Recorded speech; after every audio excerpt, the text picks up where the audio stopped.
As a product demonstrator, whether you're sampling food, alcoholic or non-alcoholic beverages, you have to be prepared in order to have a successful event.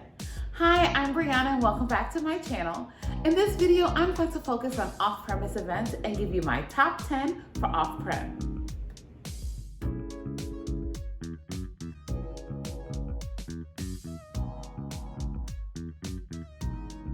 Before we get started, if you haven't done so already, go ahead and click that subscribe button. I would love for you to receive updates as soon as I post new videos. All right, let's dive in. So what is an off-premise promotion? An off-premise promotion is a beer, wine, or spirits tasting that takes place on retail property. This means consumers may be able to taste the product and purchase the product. However, for consumption, the consumer must take the product off the premise. As a product demonstrator, you should always have a solid black tablecloth and your own table. Make sure your table isn't too big, nothing above 4 feet, and make sure your tablecloth is solid black, clean, and free of wrinkles.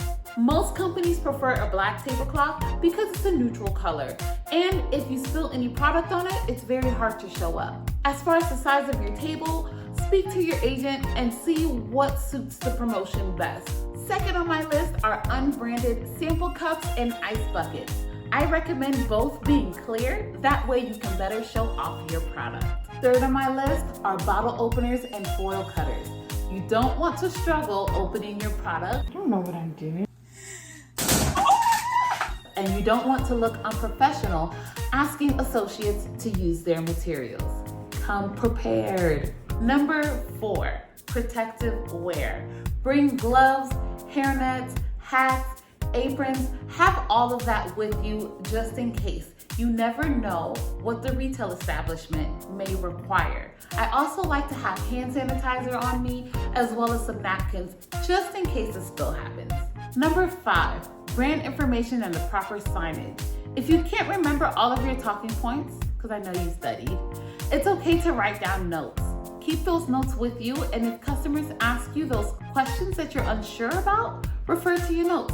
Also, remember to display your We ID signage on your table. ID everyone, especially if they look under 35 years old. Number 6 is a trash can. Make sure you bring your trash can from home. Don't ask the store associates for theirs. If you forget yours, so be it, you have to ask them for one. If you have to use a plastic bag or a box, make sure it's hidden away from customers so they can't see it. Number 7, invest in a standing mat. Standing mats are said to not only help relieve pain on the soles of your feet, but they also help alleviate pain in your lower back. We're standing there for hours at a time. Take care of yourself. Number 8, clickers, notepads, and pens. You should not be on your phone during your event. It looks unprofessional and it's unsanitary. Use a clicker to keep track of people you sample to, people who don't sample, or even people who just enters the establishment and sees your demo. Use your notepad to keep track of data, comments, and to provide feedback, which leads me to number 9. Make sure you have your recap and your form of payment with you. If you keep your recap with you, you're able to answer the questions during the demo, or keep track at least. So that way, when it comes time to submit your recap, it's a smoother process. Number 10, have the appropriate attire and a backup. Typically for off-premise events, we have to wear all black. So make sure you have an extra shirt, pants, skirt, dress, shoes, whatever. Make sure you have a backup, just in case you have a wardrobe malfunction. I know it ended up being a little bit more than 10, however, there was just too much goodness to keep out. Thank you all so much for watching, and I'll see you next time.